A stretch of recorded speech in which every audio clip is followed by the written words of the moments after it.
The following podcast by Fusion Family Wealth, LLC, Fusion, is intended for general information purposes only. No portion of the podcast serves as the receipt of or as a substitute for personalized investment advice from Fusion or any other investment professional of your choosing. Please see additional important disclosure at the end of this podcast. A copy of Fusion's current written disclosure brochure discussing our advisory services and fees is available upon request or at www.fusionfamilywealth.com. Welcome to the Crazy Wealthy Podcast with your host, Jonathan Blau.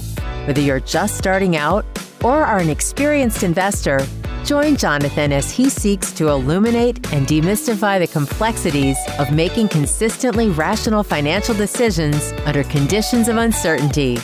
He'll chat with professionals from the advice world, entrepreneurs, executives, and more to share fresh perspectives on making sound decisions that maximize your wealth.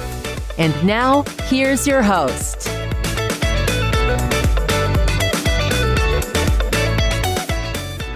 Welcome to another episode of the Crazy Wealthy Podcast. Today is a truly special episode to me as I get to welcome Doug Lennick, CEO of think2perform. Doug is a true pioneer in the practical applications of behavioral finance. Many decades before most were even aware of its existence, Doug recognized early on that behavioral counseling had to be the central focus of any investment advice that was to be effective. To this day, our industry still attempts to solve a problem that's almost purely behavioral and emotional, with solutions that are almost purely technical and analytical. Doug was the senior advisor to the CEO of American Express and Ameriprise Financial long before he received his college degree at the age of 57. His journey is truly extraordinary. To say he was ahead of his time is among the biggest understatements I could make, but he was ahead of his time, so I'm going to make it. With that, Doug, thanks so much for joining the Crazy Wealthy Podcast. Yeah, thank you, Jonathan. It just means I'm old. I've been around a while, but you know, the behavioral piece, you've mentioned it a bunch, and the advice side, you know, it's really a two-sided game. It's on one side, it's knowing what to do. And then on the other side, it's the doing it. and I think most of us, even though it's just two sides, I think most of our viewers and listeners have experienced there can be a long distance between knowing and doing. And that's really the work that you do brilliantly, is you actually get people to do what it takes, not just know what it takes.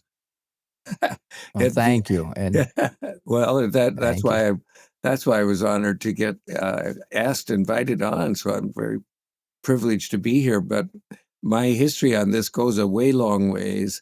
You know, I could see this coming. I hate to say this, but I could see the beginnings of this coming all the way back in the 1970s. And then it kind of came rushing a lot more in the 80s. I could see it coming. It worked with advisors, and we started to understand it, but it's been a little slow at getting to the investors themselves, because there are just not enough people like yourself who've actually understood the real game is investor behavior, not just in their investment life, but in everything. So if any one of our viewers would like to understand their current condition, if I want to understand my current physical condition, my current emotional condition, my current financial condition, all I need to do is look into my past behavior. I behaved my way right to where I am now. We all have. And if we would like to predict our future, what we might want to do is take a glance at our current behavior. That will predict the future. And if that prediction doesn't look so good, the solution is in the behavior now. And that's why, Jonathan Blau, that almost rhymes. That's why what you guys do at Fusion is so important, is you get people to do what they need to do now. And now is a daily event. So, and the proposition is dynamic. It's not a one and done show. And that's why you need your things change, and adjusting behavior is the brilliance of your business. well, thank you, Doug. And by the way, I love what you just described about past behaviors, and that tells us what we're going to do and how we're going to automatically respond to stimuli, right? But one of the things I always say in our industry to illuminate what you said, that in I think a way that investors can understand is what we do is different than what the industry does. The industry tries to use all kinds of technical and analytical solutions to a problem that's almost purely emotional and behavioral. And so it can't succeed. But what I also say is the disclaimer in any investment product, you have this, and I'm paraphrasing it, past performance is not indicative or a guarantee of future performance. So they're trying to advise people, the industry, using variables that can't be predicted or controlled, past performance, economic forecasting, market timing. But what we do is what you just said. We actually understand the key or dominant issue that stands in the way of success or failure is your behavior. And the good news about that is, unlike past performance, past behaviors can be predicted and controlled. So I say it that way. Yeah. Right? Well, and, and emotions that are connected to those behaviors can be understood, and they will recur. You and I, as we've gotten to know one another, we talked about that. I mean, I was, my dad passed away a number of years ago, but in preparation for one of my books, I was asking him during the course of your day, how do you feel? And long story short, we ended up where he said, well, we feel the same things every day. And I said, that's kind of what I expected, because my emotions are going to recur. What stimulates them is going to change. And, Right. and what we need to understand about emotional intelligence, there's a few things I'd like to give as headlines. Number one, emotional intelligence is real. Number two, it is not cognitive. That's confusing because we're talking about it. But emotional intelligence is not cognitive. It exists independent from cognitive thought. And emotional intelligence sacrifices accuracy for speed. It's a survival intelligence. It's fast as heck. Can I say heck on TV? Yes, We're you not can. on TV, YouTube. We're not on we are. TV, but you can. But and this people will have fun with this. Our emotional intelligence, no kidding, cannot tell the difference between a bear market and a bear in the woods. You stole my line. Yeah. Well, it can't. It just doesn't know. That's it. The amygdala at the base of our brain, that's a fear sensor, sends off the same signal regardless. Yeah. And that's where the end, the beginning of the end occurs for investors who don't have to now contemplate life and death threats in the African savannah, the bear in the woods, or versus vagaries of the financial markets and how to deal with them. We're programmed to do the opposite, right? Yeah, no, exactly right. And, and fortunately, for everybody watching this show, many of them are your clients. They're working with somebody who understands that, and the thing about it is, and I actually, I didn't have a large and lengthy encounter, but I did have the occasion to see an encounter sort of a bear in the wild, and it will scare you. It's a real true deal. It gets your heart fluttering. So we have to understand the human. We are wired to survive, and if our wiring, the exterior, the wiring, our survival instincts are wired, and they're stimulated by the emotions we experience when something stimulates us from the outside. So if it's a bear in the woods, in my case, so the bear comes out of the woods, I'm with a guy, and we had just gotten into our canoe, and I was in the stern, he was in the bow, I was more experienced. Bear's walking out of the woods, maybe 10 yards, 30 feet, 40 feet maybe, from as he starts to approach the shoreline. And I encouraged my colleague to not stand up and swamp the canoe, just sit there, please. Luckily, we were in an aluminum canoe, and so I could use that to make noise. And the bear didn't bother us and left us alone, but it was great. But the irrational thing, and what we say, and I'm sure you've told your investors this many times, irrational decision-making trumps high IQ every time. So this isn't about how 100%. smart you are. This is about how able you are to access how smart you are in the presence of the bear, whether it's the bear in the woods or the bear market.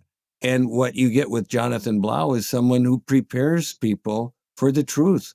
And the truth is uncertainty. We don't know what's going to happen. So what we're going to do is just get ready for everything so that when you need money, there's a smart place to get it. So anyway, sorry Yeah, about and that. Doug, to your term, right? This term belongs to you, financial intelligence, the ability to make smart, responsible, value-based decisions in the face of uh, emotions that conflict with those decisions and are difficult to deal with, right? You just described that in what Yes. you said. Now, that's your phrase. And what I always say to people is that you have to be able to stay rational under conditions of uncertainty. And when you define, because I've just only in the last few months begun learning your approach, the 4 R's, right? Oh, yeah. Recognize, reflect, reframe, and respond. And so I determined that when we're dealing with the way we're programmed for quick decisions, we oftentimes don't let our reflective mind overcome the reflexive mind, the automatic. And so Yes. by using your 4 R's, by recognizing the bias that start trying to take over, and then reflecting on what's important to me, what are my values, then you slow down, I think, that process, right? That's what you've figured out how to do Well, for your disciples. it stops that amygdala hijack that you were referencing, and not very Yep. many people know and talk about the amygdala hijack. So I was interested in you bringing it up, but that's how you stop it. So you recognize what's happening. So what happens is something happens outside of us, and it stimulates us emotionally first. That happens really, really fast. And so we need to recognize that moment. So that's just a recognition moment. And we can cover in like 10 seconds, well, maybe a little longer, a little game that people can play with themselves that will change their lives. I mean, it's hard to believe that in however long our podcast is, you can get some life-changing stuff. But I've seen some of what you do, and it's life-changing. And I hope this is one of them, which is Thank you. every one of them. Everybody watching this, any one of us can practice till it becomes a habit that we are aware of our moment to moment reality. That's the first R. It's recognition. And it's the first part of that first R. Recognize. Recognize what? What am I thinking right now? How am I feeling right now? Physically, what's going on with me right now? Reality is a combination of those three things. And if we think about them in the form of a triangle, we have our cognitive thought, and we have our emotions, and then we have our physical self. So when something happens outside of us, maybe the market drops 10%, or maybe or maybe it goes up, or maybe this or that happens. When that occurs, that's outside of us. It stimulates us emotionally first. And our emotional intelligence is there to help us survive. And we're wired to live another day. It wants us to emote. And Jonathan, what you and I want our listeners and viewers to do is think mode. We don't want you to emote, because if you emote, you might make a mistake. And we'd rather you think mode. And that's the reflection part. But you first have to recognize I'm all charged up. Not a good time to make a decision.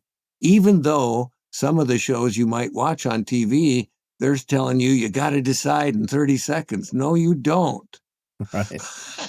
Right. No, True. you don't. Well, it's interesting as you describe that. It reminds me so much of what I was prepared for when I first had to testify in an important setting about 15 years ago. And the lawyer we hired, who was a tremendous human being like you are, and a very accomplished professional, he taught me this acronym: LTEQTBYA. Listen to each question.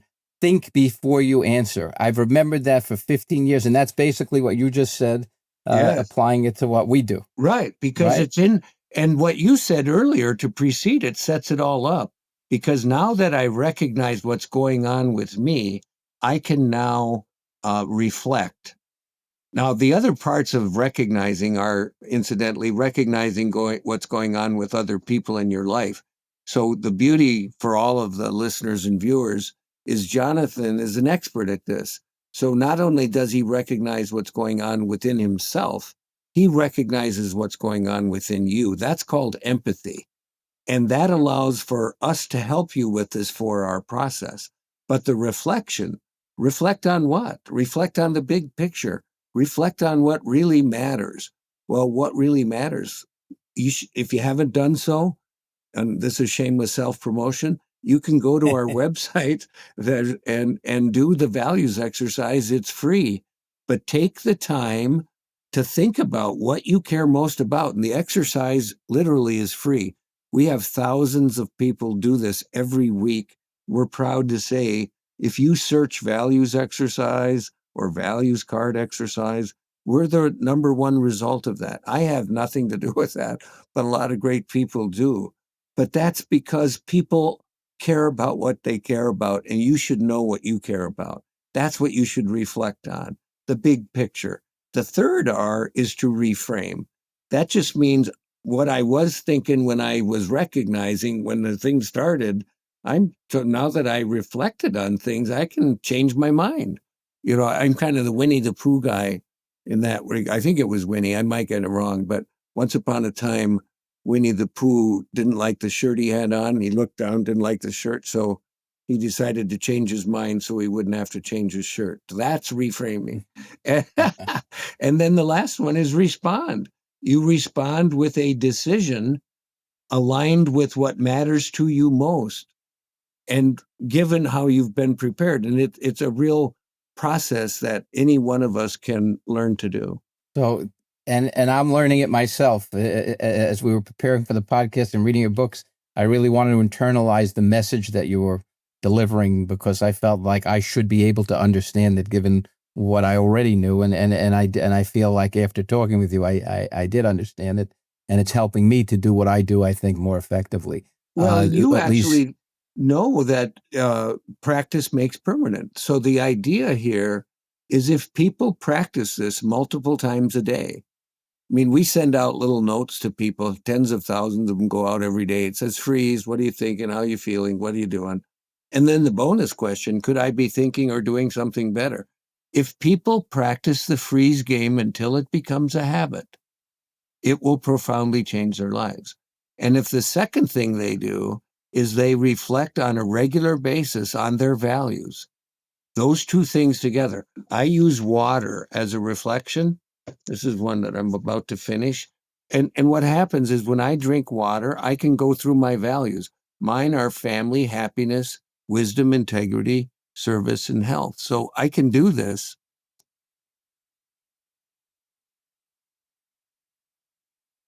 really quickly. And in that blink of that time, this goes through my head. Love your family, be happy, seek wisdom, do something of service for somebody else today, please, and make a healthy choice.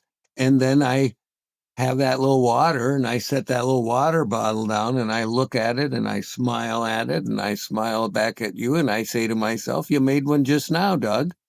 see, And there to you go. me, That's it.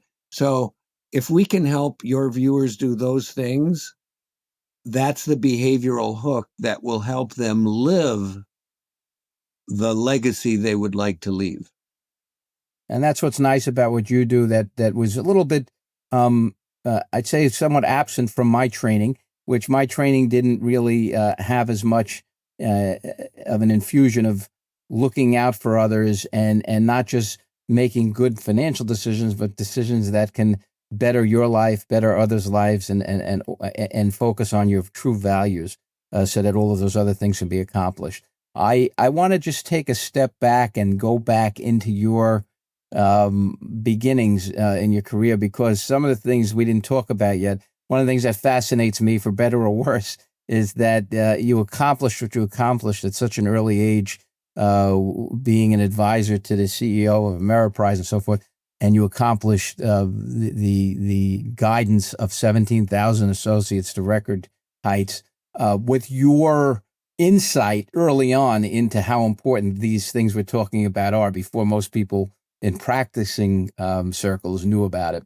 But you did it without a college degree. You didn't have a college degree until you were 58. So what I want to know is, how did you find the confidence to enter and succeed into the financial services business without a formal college education? And once you tell us that, did you ever feel outmatched, or potentially that you would be outmatched by peers with degrees or MBAs? And then how did you overcome that to succeed the way you did? Well, that's a fun question. I will say this. First of all, I did not graduate from college until I was 57. I misread the fine print. I thought it was a 40-year degree, and I was a year early. But it was a 4-year degree, and I was 35 years late. But I started on time. I just slowed it down. That said, how it all happened in my life is my family moved a lot. I grew up in Western North Dakota, and my dad, who himself had attended college, never completed college. My son was actually the first Lennick on our side of the family to graduate from college. And I raced my daughter to be the second. And I think she might have beat me, but it doesn't matter. I graduated. You finished. But when I was young, we moved a lot. I went to 8 schools in 12 years. And every time we didn't have kindergarten or preschool or anything like that. And my sister and I, she was 3 years older than me. We shared a bedroom in all the places we lived until she was in the 7th grade and I was in the 4th grade. And we just moved, and I kept going to different schools. And every time, John, I was afraid for myself. I was afraid no one will like me. I was afraid I won't be a good student here. I won't compete academically. I was afraid I won't be able to play sports. Everywhere I went, those 3 things were on my mind. Will anybody like me? Will I be a competitive student because I valued my academics? And will I be a competitive athlete? And everywhere I went, I was. And so what happened is I started to believe in myself. And so when I started my career, I started investing first. I started college. I was going to be a teacher and a coach. So I went to the University of Minnesota Morris, where I played football for a couple of years. No big star, I will assure you, but learned a lot. And then realized there wasn't going to be a lot of opportunity there. And so I decided I'd be an accountant, transferred, never finished. And then when I got back to it, I ended up realizing the education was useful. I'm a junior at the university. I'd transferred, and I became a client. I started investing. So I was one of those guys that started putting $30 a month into a mutual fund. It was expensive. It was 20% it cost me first year. Was the front end load, 20%. But I paid 20% so that I could own stocks in a mutual fund. And I was 20 years old. It was 1972. And then I got recruited in 73. I started in 74, and I believed in what I was doing. And by the way, to still believe in what you were doing, because that investment that you made in 72 in the next 2 years went down 50% on top of the 20% it cost you to enter. So yeah. you really became a believer experientially, learning. Yeah. Well, I was unaware that the first year, people may or may not know this. I'm guessing it'll be new news for some. But the very first year the Dow Jones closed above 1,000 was 1972. Yep. The next year, you might remember this being a Nick Murray disciple, but the next year it closed above 1,000. The next year it closed above 1,000 was 1982. Yep. 11 years later. And I always say it didn't go, and it went from 1,020 in 1972 to 1,047 in 1982. And I say it didn't go straight up those 27 points. It zigged and it zagged. Certainly and in did that not. zigging and zagging, people either learned to behave or they didn't. And if you wanted to have more money, one of the tricks was you should put some aside. And in the 1980s, the way you had more money is you just took it out of your house. And then things burst and things did this and that. And luckily, people like yourself came along and realized, you know, what's mucking it up for everybody is their emotions. They don't do the right thing at the right times.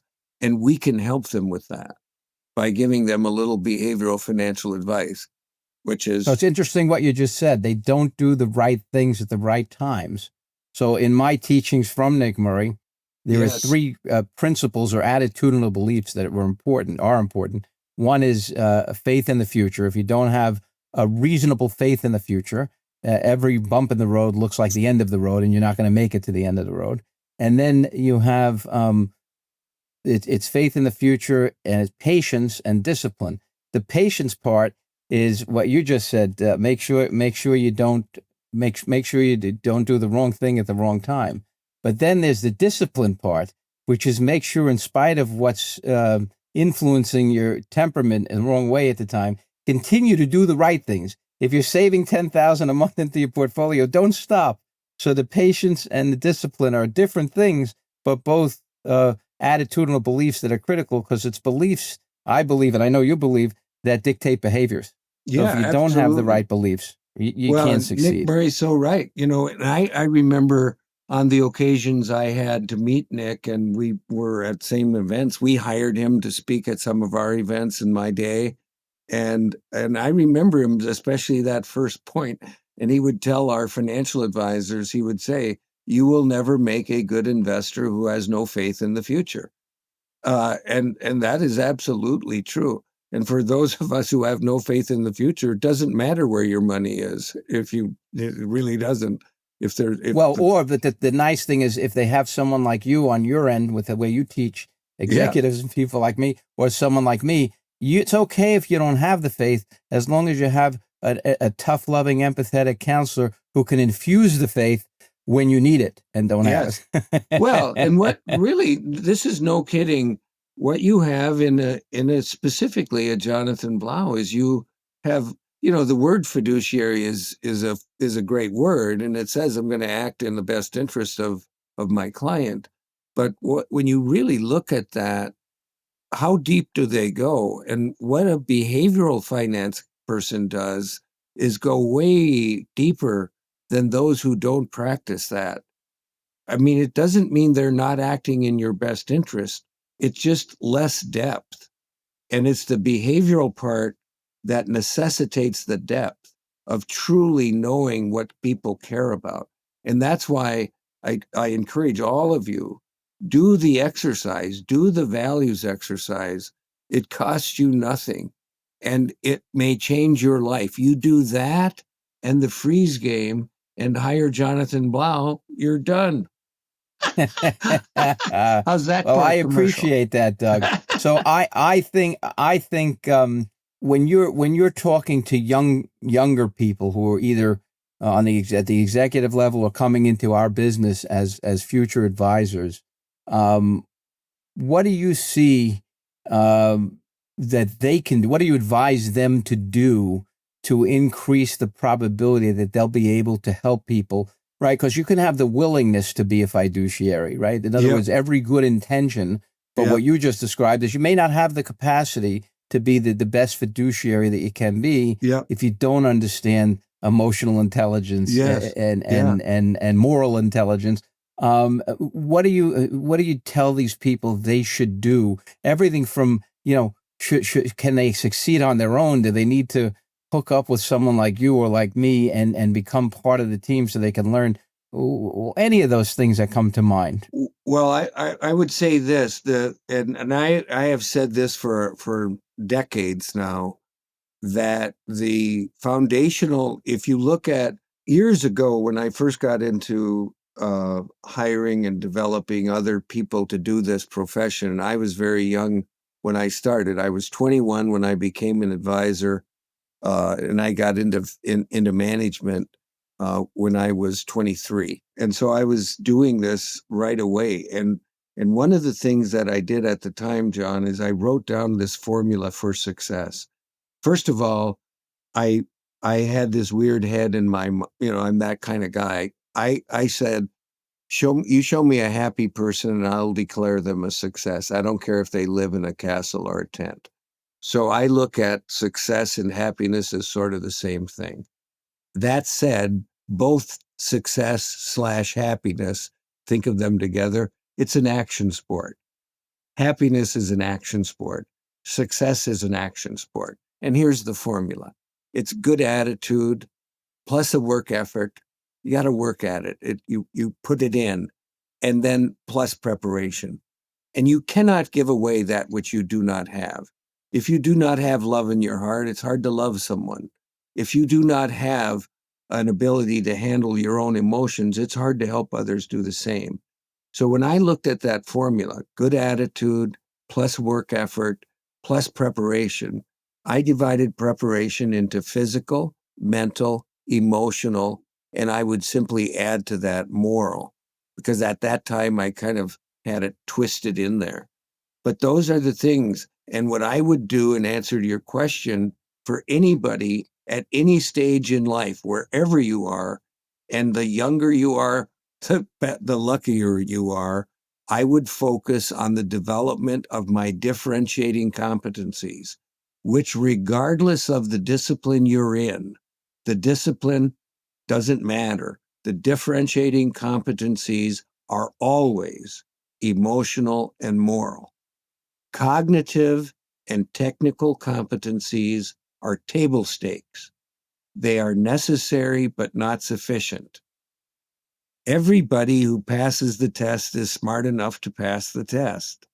That doesn't mean they have the moral integrity that you need them to have to truly be a fiduciary and act in your best interest. And when they see something, say something and do that. And I borrow that from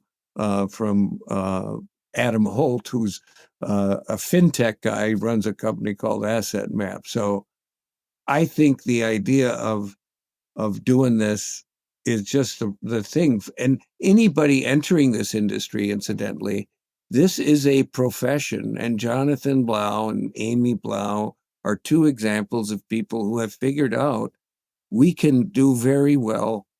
We can make a living making a difference.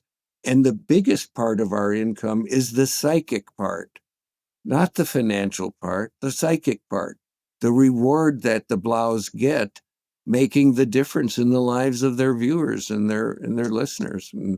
Yeah, and that's become more apparent to me, Doug, as we've progressed in our careers and got to experience and celebrate with more people that we have helped, and get the feedback that confirms what we believe is actually happening. I wanted to talk to you a little bit about, because you talk about moral IQ, right? So we talked about the emotional IQ, and I think that's somewhat easier for a lot of people who listen to understand. Okay, I've got these biases; they're kind of automatic, they're reflexive, and I've got to slow them down to make better decisions that I have a chance to think about before my body forces me to have my amygdala hijacked and so forth, and take over. But the moral intelligence I had to spend some time on, and I know there are core universal principles, forgiveness and responsibility, which I know you say is the most important. You've got to take ownership above all else, and then integrity and compassion. And when I thought and reflected on this, I said, so it's not necessarily that people aren't practicing with these principles because they're morally corrupt. In my mind, I like to always give the benefit of the doubt, but probably many of us, like I am and was until I'm benefiting from your work and familiarizing myself, not morally corrupt, but morally unconscious, right? The same way we're emotionally unconscious the other way. That's my take, but I'd like you to maybe comment on that. You actually gave me maybe a better word than I use, because mine is a little bit more pejorative, because I say morally incompetent. And I will, using myself as an example, I know I have been morally intelligent and morally incompetent in the same exact moment. Now, how could that be so? Well, the difference is moral intelligence is knowing one from the other. It's knowing right and wrong. I have done the wrong thing. I mean, when I went to college, my junior year, I transferred to the main campus of the University of Minnesota. And in one of the classes that I had to take computer programming. We had to take something, and I took Fortran. You take COBOL or Fortran back in the day. I remember I took COBOL. Became obsolete a year after I spent time learning it. Yeah. Well, here's what I did, and I know it was wrong. I took Fortran, and I spent no time learning. So I didn't learn the Fortran. I just took the course. And I know it was wrong, but my roommate was taking the course also, and he helped me get through the homework and such. And so I passed the course, but I didn't ever learn the language. That's moral incompetence. I knew that was wrong. So the idea is I would do, and the 4 R's were literally created to help us develop those differentiating competencies. So if people go through those 4 R's that you mentioned earlier, they recognize what's going on. That's designed to help them understand, am I in a highly charged situation? And if I am compromised. I am not in a place to make a good decision. I need to reflect. The reflection process will engage the cognitive brain. It'll increase the probability of making a rational decision. Now, it is important to note, and you and I both have experienced this ourselves and with our clients, rational decisions don't always work, and irrational decisions don't always not work. That said, you're better off going rational than irrational. And so the reflection process is designed to engage. And if you can do it, get real precise in naming your emotion. It's called linguistic labeling. It forces you to think. That calms your emotional center and increases your access to your brain. So if you go back to those circles we talked about earlier, when the emotional center, when the amygdala gets all rattled, what happens is, if you think of that thought circle as the sun and the emotion circle as the moon, what we experience is a partial eclipse, and we can't think clearly. And what we're trying to do with the 4 R's is clear your head. Now that you've reflected, you're prepared to reframe. Now you can think differently. And what we typically do is encourage you to ask your advisor, do you want to weigh in with me on what I could do? And Jonathan might say, yeah, I'll weigh in with you. I'll help you out. I'll help you with the reframing, and then make a decision. That's the response. But those are the things, and people can do that. And literally what we've done today, remarkably enough, if they take a couple of the pieces that we've worked on today, those things will be profound in the difference they make on their lives. You'll be amazed how much it'll change your life, just paying attention. And I hope everybody listening takes the time, because Doug is very humble. He's been among the most successful people I've met in helping people help themselves to become the best selves they can. In many ways, and one of the things I want to say, I just want to comment, Doug, on what you said, because it just resonated with me. And when you said that you can make irrational decisions that can have a better outcome than the rational decision, that can happen. But what I always talk about is the compounding of rational decision making, meaning that if you're always rational and you're focused on the input, then the outcome bias, right? We judge whether or not we should be continuing a behavior based solely on the outcome, right? So now that's called outcome bias. And when we do that, to me, over the long run, you're compounding irrationality is going to fail, even if occasionally the irrational. So when you compound rationality, you're in touch with your outcome bias. Don't let it overtake whether or not the consistent rational inputs are the right way to go, because I agree with you that they always are. And then the last thing I want to comment on is you mentioned about happiness and so forth. And one of the things that resonated with me, right, is being happy. I don't care how much money you have. I want to know if you're happy. So I was listening to Morgan Housel on one of his podcasts. I love Morgan Housel. He's great. I love how he defines wealth. It's the ability to wake up and do what you want, when you want, with whomever you want, for as long as you want. There's no dollar amount that can measure that. But what he also says is, if you want to be wealthier, there are only two ways to get yourself to be wealthier. You either have to sacrifice more. I'm going to work longer hours. I'm going to take more jobs on. I'm going to spend less time with my family, or want less, right? And the way he puts that, it's just so it's so accurate, right, with what you're saying, is that gets to happiness. Yes, right? absolutely. Well, and I've said happiness is a state of mind, not a state of affairs. And the difference is happiness, there is a contingency. Happiness is a state of mind that one gets to experience when their behaviors are in alignment with the things that really matter. So what happens is, the reason the Blaus, and my observation, knowing both of you for a very short time, you're a happy couple. And that happiness is a state of mind because you're aligning what you do every day with what you care about. And it makes you happy. Amongst the things you care about, obviously, is helping your clients. And when you help them, you feel better about it. That's the psychic income. And we have state of values. We've done this state of values report now 2 years in a row.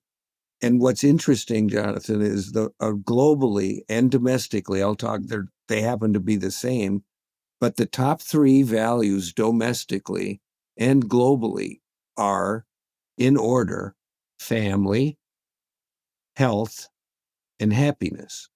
Those 3 in order. So people all over the world care about people.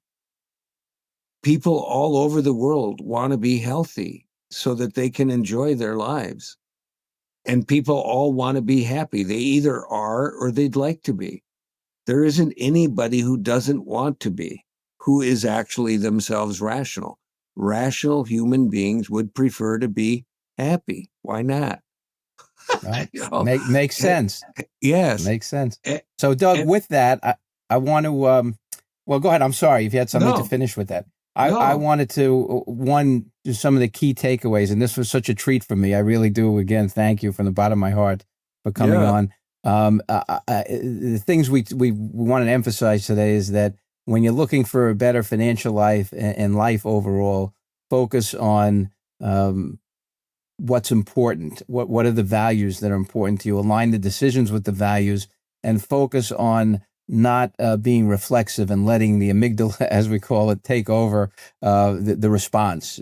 Take a time to think about what's going on, and then make a rational decision on how to respond to it.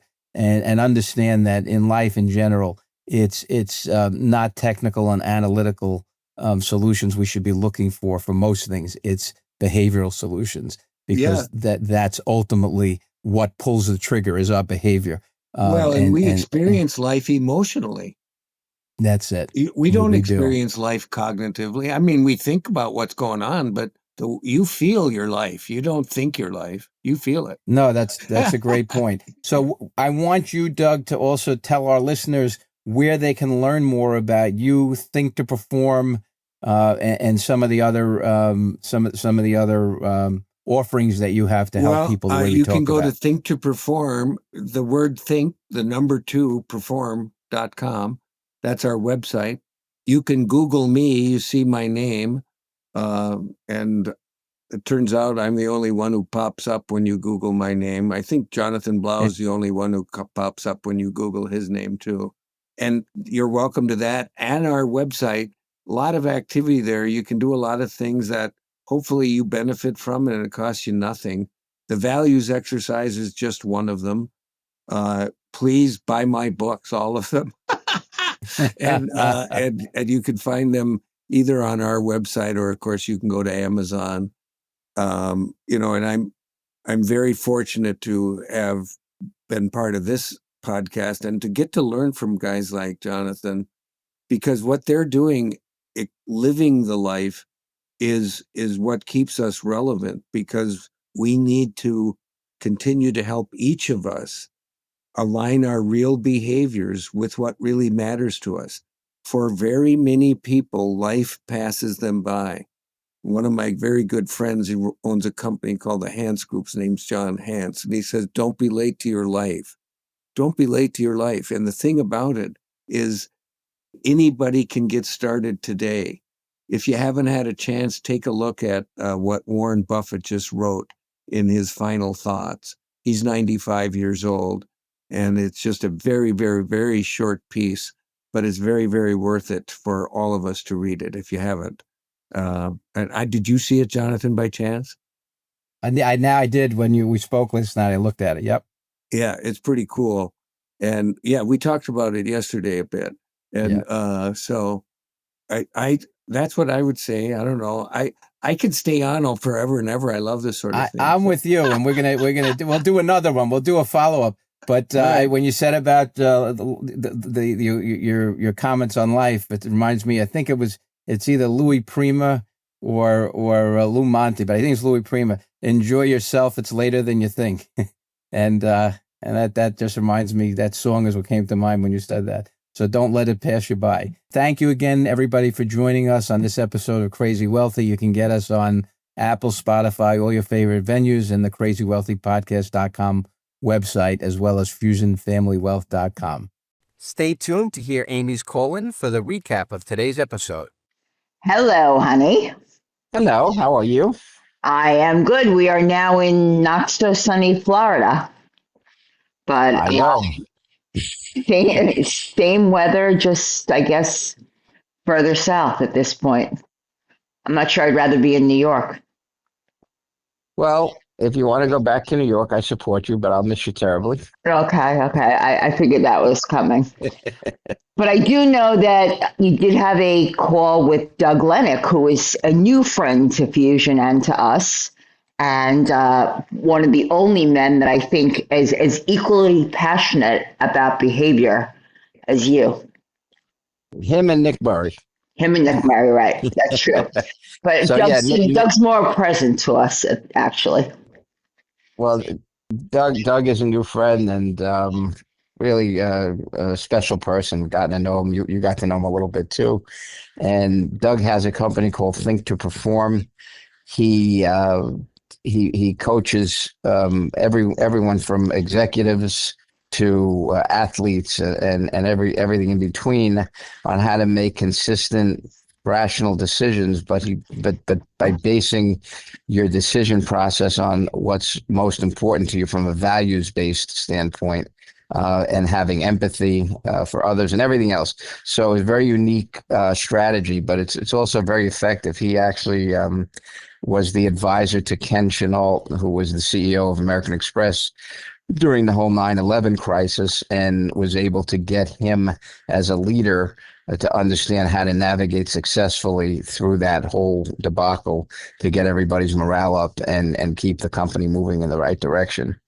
So this is not just soft stuff. This stuff actually works in real life. Well, what's interesting about Doug, just from talking to him, is that it seems as though he is not motivated by money. And I'm sure he's done very well for himself over the years, but he's motivated also by what he does with his money. So doing good. You know, the one project he talked about, which is a pet project of his, is that he took a community theater near him in, I think, Minnesota, where it was failing, but he thought theater was so important to the community that he got a bunch of investors together and they bought it and they built it back up and they lost money for a couple of years. And he said in the end, they've all made tremendous money on it. They weren't doing it for that purpose. They were doing it so they can keep theater going. So sometimes he does things just out of the goodness of his heart, and it worked out well financially for him in this situation. And one of the things he said in the podcast is he equates happiness with success. So he said, you give me someone who's happy and I'll declare them successful. I don't care whether they're living, this was his quote, in a castle or a tent. And so that kind of sums up how he feels about success and happiness. And what's interesting is he at 21, I think, began his career in this space, and by 23, he was already in management. And before he had a college degree, and long before, he was the senior advisor to the CEO of American Express and American Express Financial Advisors, which became Ameriprise. And when I asked him during the podcast, how did you find the confidence to compete in such a competitive space and succeed when you're competing with people who have degrees, sometimes advanced degrees and so forth, and you didn't have college degree? And he had an interesting story. Apparently his family was somewhat nomadic, and I guess job to job, he was in 7 or 8 different places growing up. And he said each time he had to go to a new place, he was always worried about 3 things. Will I be liked? Will I be able to succeed in school, because academics were important to him? And will I be able to compete in the athletic programs? And he said the answer to all 3 of those in each of the places was yes. I was liked, I was able to compete in both academics and sports. And that gave him the self-confidence to succeed and compete and take on the challenges that he took on early on. It's amazing. It really is. And the one funny thing I heard is, I know that, I know that he didn't graduate from college right then and there. And he said something, he thought it was going to be a 4-year degree, but it really was a 40 plus. It was a 40 year, and he got out 1 year early. Right. But one thing I heard I was listening to another one of his podcasts. He was saying that he went to college to take classes. He was with seniors, juniors and seniors, but he was a senior, really a senior. And he said in that class, one of the books that they had to read on their list was his book. So it was a crazy story for him that he was the author of one of the books in the syllabus, and he still had to read it. Doesn't surprise me. He early in the early 70s, Amos Tversky and Daniel Kahneman were the 2 pioneers in psychology who really uncovered the modern day knowledge of making decisions under uncertainty, judgment and decision making. And Doug was right on that work early in the 70s, long before Tversky died and Kahneman won the Nobel Prize. I think it was around 2002. Doug recognized there's a huge demand for financial advice, but more importantly, he also recognized that advice cannot be effective at the level it needs to be without it being behavioral based. He knew that decades before I even came close to learning about it. And it's still very, very underutilized in our practice. But anyway, this was a great podcast, one of the most fun podcasts. So what did you say is the takeaway? What's the lesson that you have learned from Doug in your both professionally and personally? Well, professionally and personally, I think one thing that was missing from my training and my whole process is the basing your decisions not just on what's rational, but on what's most highly valued by you, right? What is it that you value the most in life, and then base the decisions on that. That always takes you back to a good place.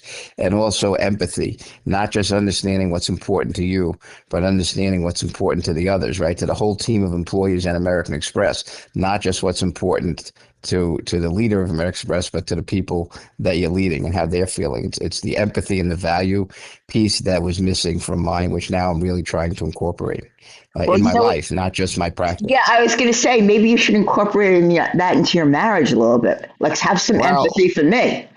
I'm dealing with this all day long. I'm dealing with you. I'm dealing with, the one being that is Jonathan Blau. So have a little empathy for me. I will start to work on that. I'll incorporate that, but I have to see if that fits into my value system. Thank you for tuning in to another episode of the Crazy Wealthy Podcast.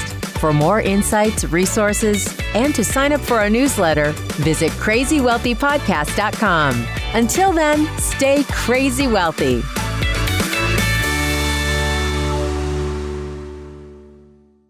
The previous podcast by Fusion Family Wealth, LLC, Fusion, was intended for general information purposes only. No portion of the podcast serves as the receipt of or as a substitute for personalized investment advice from Fusion or any other investment professional of your choosing.